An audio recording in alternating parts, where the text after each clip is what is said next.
Hello' students, কি খবৰ তোমালোকৰ? মই ৰিহান আৰু লৈ আহিছোঁ আজি তোমালোকৰ বাবে এটা নতুন ভিডিঅ'।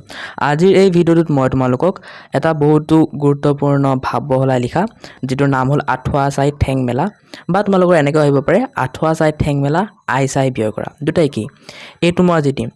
ইয়াৰ উপৰি তোমালোকক যদি আৰু ভাৱ বহলাই লিখা লাগে তেন্তে মই মোৰ চেনেলত আপলোড কৰি থৈছোঁ, গৈ চাব পৰা, বা মই ডেছক্ৰিপশ্যনত তোমালোকৰ প্লে'লিষ্টটোৰ লিংক দি দিম, তাতো গৈ চাব পৰা। ঠিক আছে, আৰু ভিডিঅ'টো লাইক কৰি কমেণ্ট এটা কৰি দিবা নেক্সট টপিকৰ ওপৰত, মানে কি টপিকৰ ওপৰত ভিডিঅ' লাগে। চ' ব'লা আজিৰটো ষ্টাৰ্ট কৰোঁ। উত্তৰটো তোমালোকে এনেকৈ লিখিবা: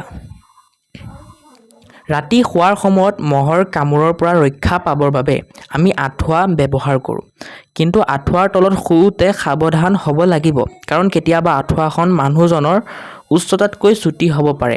তেনে ক্ষেত্ৰত আঁঠুৱাৰ দীঘৰ প্ৰতি সচেতন হৈ ভৰি মেলিব লাগিব। সম্পূৰ্ণ ভৰি মেলি শুলে আঁঠুৱা ফাটিব পাৰে। ঠিক একেদৰে আমি আমাৰ সামৰ্থ্য অনুসৰিহে সকলো কাম কৰিব লাগে। উদাহৰণস্বৰূপে আই চাই ব্যয় কৰা কথাও সেই একে অৰ্থকে প্ৰকাশ কৰে। হাতত থকা ধনৰ পৰিমাণ চাই সচেতন হৈ খৰচ নকৰিলে অসুবিধাত পৰিব লাগে।